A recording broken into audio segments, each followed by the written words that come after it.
We need the house. Sign the papers. The text message from my father arrived at exactly 11:51 p.m. No greeting, no preamble. Just a demand blunt as a sledgehammer against a load-bearing wall. I stood in my kitchen, the granite countertop cool under my palms. The house was quiet, that deep settled silence of a well-built structure. My sister Samantha, the family's golden child, needed stability for her baby. Apparently, stability meant my deed, my equity, my home. Tears are a leak in the roof. I patched that weakness years ago. I didn't panic either. Panic is structural failure. I just laughed, a short, sharp sound that echoed off the custom cabinetry I had installed myself. They thought this was a negotiation. They thought I was still the daughter who begged for scraps. They didn't know I had the DNA results sitting in the drawer right next to me. They didn't know their golden child was a fraud. Drop a comment and let me know where you're listening from and what time it is for you right now. I'd love to know who's part of our community. Hesitation creates structural drag, so I eliminated it. My phone was in my hand before the screen dimmed. I dialed Marcus, my real estate attorney. It was midnight, but Marcus knew my hours. "Lock it down," I said when he answered. "The deed, the title, everything. I want it in a blind trust by morning. If my father or anyone with the last name Miller tries to file a quitclaim, I want it flagged as fraud immediately." "Done," Marcus said. He didn't ask questions. He knew what this house cost me. Not just the $220,000 in savings, but the blood. I hung up and walked through the living room. The Seattle rain was drumming against the roof, a rhythmic, steady beat that usually put me to sleep. Tonight it sounded like a war drum. They looked at this place, this $2.4 million craftsman estate sitting on a hill overlooking the sound, and they saw a prize. They saw a solution to their problems. They saw a family asset. They didn't see the 18 months I spent sleeping on a twin mattress in the corner of a construction zone, breathing in drywall dust because I couldn't afford to rent an apartment while I paid the mortgage. They didn't remember the nights I spent scraping 80 years of rot off the cedar siding until my hands blistered and bled. I built this. I didn't just buy it. I resurrected it. I took a rotting shell that the city had condemned and turned it into a fortress. And while I was doing that, while I was eating ramen and learning how to wire a breaker box from YouTube because I couldn't afford an electrician, my sister Samantha was busy curating her life. Samantha, the family's golden child, the lifestyle influencer. She spent those same 18 months traveling to Tulum and Bali, posting photos of acai bowls and sunsets, building a following of strangers who admired her perfect, effortless existence. She built a brand on being special. I built a life on being capable. But brands don't keep the rain out. And now the rumors were true. Samantha wasn't just living the high life. She was drowning in it. The debt was piling up. Her husband, Zachary, the tech entrepreneur, hadn't launched a successful product in 3 years. They were broke. They needed a bailout. And in my family, bailout was just another word for Alexandra's hard work. My father didn't want the house for the baby. He wanted the equity. He wanted to liquidate my sweat to pay for Samantha's image. He wanted to take the one thing I had built for myself and grind it down into mortar to patch the cracks in her life. I ran my hand along the fireplace mantel. I had sanded this wood by hand. I had stained it. I had sealed it. They thought they could just walk in and take it because they were family. They thought blood was a currency I would accept in exchange for my survival. They were wrong. This wasn't a foundation of sand. I had poured the concrete myself, and I wasn't moving. They didn't wait for an invitation. Saturday evening arrived, and so did they. My father, Jeffrey, my mother, Susan, Samantha, and Zachary. They walked in with the entitlement of potential buyers at an open house, not guests. Zachary didn't even say hello. He walked straight past me, holding a tape measure. I watched him size up the living room wall, the one I had spent 3 weeks plastering by hand. 75 inches, he muttered to Samantha. The gallery wall will fit perfectly here. He was measuring my home for his art. He was redecorating a house he hadn't paid for on a wall he hadn't built. We sat down for dinner at the table I had restored from a salvage yard. The air wasn't festive. It was heavy, pressurized. My father, Jeffrey, sat at the head of the table, my table, and cleared his throat. He had that look he used to get when he was lecturing his students, the look of a man who believes his voice is the only one that carries weight. "We need to discuss the future," he said. He didn't look at me. He looked at the room, admiring the crown molding. This family has a legacy to maintain, and legacy requires asset management. We've decided to place this property into a family trust. A trust, I repeated. The word tasted like ash. For whom? For the baby, Samantha said, rubbing her stomach. For stability. We can't raise a child in a rental alley. You understand that. You're single, Jeffrey added, finally looking at me. You don't need 5 bedrooms. It's excessive. It's selfish. I looked at my mother. Susan. She was sitting to my right, staring intently at the silverware. She picked up a fork, aligned it perfectly with the knife, then moved it back a millimeter. Her hands were shaking. This was the moment. This was where a mother was supposed to speak. This was where she was supposed to say, "No, Jeffrey. She built this. It's hers." But she said nothing. She just kept straightening the fork. For years, I thought she was weak. I thought she was just a victim of Jeffrey's domineering personality. But tonight, watching her tremble in the candlelight, I realized it was something deeper. It was a survival mechanism. It was cognitive dissonance. She knew. Deep down in the basement of her subconscious, she knew the truth about Samantha. She knew that her perfect family was built on a lie she had told 32 years ago. To admit that Jeffrey was being cruel to me, to admit that he was robbing his biological daughter to pay for a stranger's child, would force her to confront the reality of her marriage. It would force her to admit that the entire structure of her life was rot. She couldn't do it. The load-bearing walls of her denial were the only things holding her up. So she sacrificed me. She let him rob me because acknowledging the theft would mean acknowledging the lie. "We've drawn up the papers," Zachary said, sliding a manila envelope across the table. "It's a quitclaim deed. We'll handle the refinancing. You can stay in the guest cottage until you find a suitable apartment." The guest cottage. They were offering me the shed in my own backyard. I looked at the envelope. Then I looked at Samantha. She wasn't grateful. She looked bored, expectant, like a queen waiting for a subject to kneel. She truly believed she deserved this. She believed the world owed her a mansion because she was special. I didn't touch the envelope. I picked up my wine glass. "No," I said. The word hung in the air, solid and immovable. Jeffrey blinked as if the furniture had suddenly started speaking. "Excuse me." "No," I said again. "I'm not signing over the deed. I'm not moving into the shed." And Zachary put the tape measure away. "You're not hanging anything on my walls." The silence that followed wasn't awkward. It was the sound of a facade cracking. They left in a fury of accusations. Selfish, ungrateful, destroying the family for a house. But as the taillights of Zachary's leased BMW faded into the rain, I didn't feel guilty. I felt cold. Clinical. I locked the door, but rest was impossible. I went to my office instead. I'm an architect. My job isn't just drawing pretty lines. It's understanding stress loads. It's knowing exactly how much pressure a structure can take before it collapses. And right now, my family was the structure, and I needed to find the cracks. Why now? That was the question. Why were they so desperate now? I pulled up the public records on Zachary's tech empire. It didn't take long. The LLCs were dissolved. The last product launch was a disaster. There were liens against their condo. I dug deeper. Credit reports, court filings. Zachary wasn't just broke. He was underwater. They had $300,000 in consumer debt. They needed my house not to live in, but to leverage. They needed the equity to pay off the sharks. But that was just the money. Money explains greed. It doesn't explain the entitlement. It doesn't explain why my father, a man who prided himself on legacy, was willing to cannibalize his own child. I went to the basement. I had boxes of old family files down there, my mother's archives that she had offloaded on me years ago because she didn't have the space. I sat on the concrete floor, surrounded by the smell of old paper and damp earth. I wasn't looking for financial records anymore. I was looking for the timeline. I found my mother's old medical files, a folder labeled 1992. Samantha was born in November of 1992. I flipped through the pages, prenatal visits, ultrasound dates, and then I saw it, a note from her OB/GYN, dated February 1992. Patient concerned about conception date. Cycle irregular. I did the math. My father had been on sabbatical in London from January to March of 1992.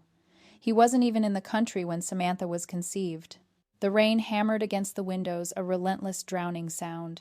I sat there in the silence of my basement, holding the paper that proved my entire life had been a performance.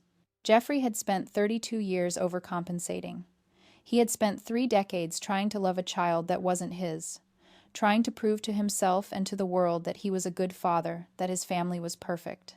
And he had done it by sacrificing the one child who actually shared his blood. He had robbed me to pay for the lie. And Samantha, the golden child, she wasn't special. She was just the evidence he was too afraid to examine. But then I found something else. A printed email from 6 years ago tucked into a tax file. It was from Samantha to my mother. "I need the money for the trip, Mom. Or do you want Dad to start asking questions about 1992 again?" The air left the room. Samantha knew. She hadn't just benefited from the lie. She had leveraged it. She had been blackmailing her own mother using the secret of her paternity to fund her lifestyle. She wasn't a princess. She was a parasite. I stood up. My knees cracked. The storm outside was raging, but inside everything was perfectly still. I had the blueprint now. I knew exactly where the load-bearing walls were, and I knew exactly how to bring them down. The DNA results arrived on Tuesday morning. I didn't open them immediately. I made coffee. I checked the site plans for the downtown library renovation I was managing. I answered 3 emails. I forced myself to maintain the routine of a normal life, even as the detonator sat in my inbox. When I finally clicked the link, the screen glowed with the final structural assessment of my family tree. Probability of paternity 0%. It was clinical. It was absolute. The man who had demanded my house, who had called me selfish for not supporting his legacy, wasn't Samantha's father. I sat there, the steam from my coffee rising in the cold morning air, and I waited for the shock. But it didn't come. Instead, I felt the satisfying click of a lock tumbling into place. The missing piece of the blueprint had finally been found. But that was just the foundation. The real rot was in the walls. I went back to the printed email I had found in the basement. The one from Samantha to my mother, dated 6 years ago. "I need the money for the trip, Mom. Or do you want Dad to start asking questions about 1992 again?" I read it again, and then I cross-referenced the date. 6 years ago. That was the year Samantha had launched her lifestyle brand. That was the year she had moved into the luxury condo. That was the year my father had suddenly inexplicably dipped into his retirement savings to fund her startup costs. The narrative shifted. For 32 years, I thought Jeffrey was the villain. I thought he was a man who simply loved one daughter more than the other because she was shinier, prettier, easier. I thought he was overcompensating for a subconscious doubt. But Samantha, I always thought she was just a spoiled brat, a beneficiary of circumstance. I was wrong. She wasn't a beneficiary. She was an operator. Samantha knew. She had known for at least 6 years, maybe longer. She knew she wasn't Jeffrey's daughter. And instead of being afraid of that truth, instead of worrying that it might destroy the man who raised her, she had weaponized it. She had turned her own illegitimacy into a credit card with no limit. She knew my mother was terrified of the secret coming out. She knew my father was insecure, desperate to prove the family was perfect. And she played them both. She played the golden child role not because she earned it, but because she was holding a match to the gasoline of their marriage. Every vacation, every car, every bailout, it wasn't love, it was hush money. And now she wanted my house. She wasn't asking for a nursery. She was looking for her next payout. She needed to liquidate my equity to pay off Zachary's debts, and she assumed that because she held the keys to the family's destruction, she was entitled to everything inside it. She thought I was just another asset to be leveraged. She thought I was like our mother, terrified of the noise, willing to pay any price for silence. I looked at the rain streaking the window. It was a gray, heavy day in Seattle, the kind of weather that tests the waterproofing of any structure. My sister wasn't the golden child. She was a parasite. She had been feeding on the insecurities of our parents for years, growing fat on their fear. And now she had made the mistake of trying to attach herself to a host that fought back. I organized the files. The DNA report. The email. The bankruptcy filings for Zachary. I put them all into a single leather portfolio. I wasn't an architect anymore. I was a demolition expert, and the charges were set. They arrived on Wednesday at noon.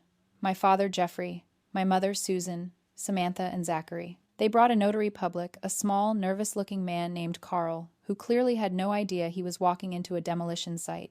"Let's get this over with," Jeffrey said, stepping into the foyer without wiping his feet. "We have a lunch reservation at 1. He slapped the quitclaim deed onto the kitchen island. Zachary leaned against the counter, scrolling on his phone, already mentally spending the money he thought he was about to get. "Where do I sign?" Samantha asked, reaching for a pen. She didn't look at me. She looked at the room, scanning the walls for the art she hadn't bought yet. "You don't," I said. I placed my leather portfolio on the island right next to their deed. The sound was heavy final. "We're not signing the deed, Samantha. We're signing a different kind of release." What is this? Jeffrey asked, his voice tight with impatience. More drama. Just sign the papers, Alexandra. Stop being difficult. I opened the portfolio. I laid out the documents one by one like tarot cards predicting the end of their world.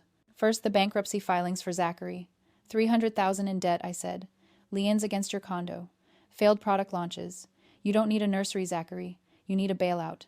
Zachary stopped scrolling. His face went pale. Second, the email from Samantha. The one demanding hush money. You've been blackmailing Mom for 6 years, I said to Samantha. That lifestyle brand wasn't funded by investors. It was funded by Jeffrey's retirement paid out to keep you quiet. Samantha froze.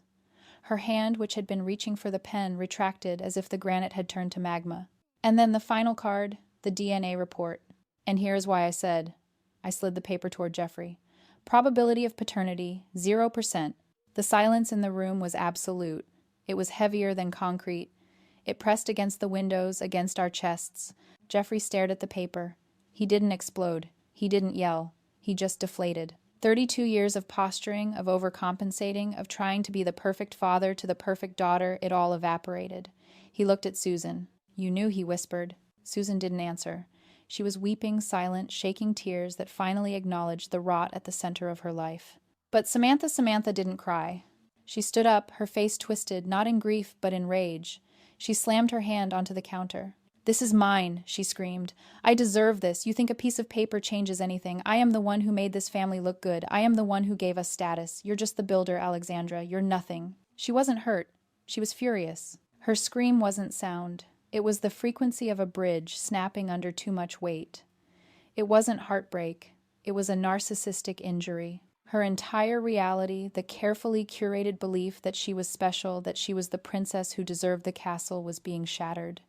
And without that false reality, she was just a person drowning in debt and lies. She wasn't screaming because she lost a father. She was screaming because she lost her audience. You're not special, Samantha, I said, my voice calm, cutting through her noise.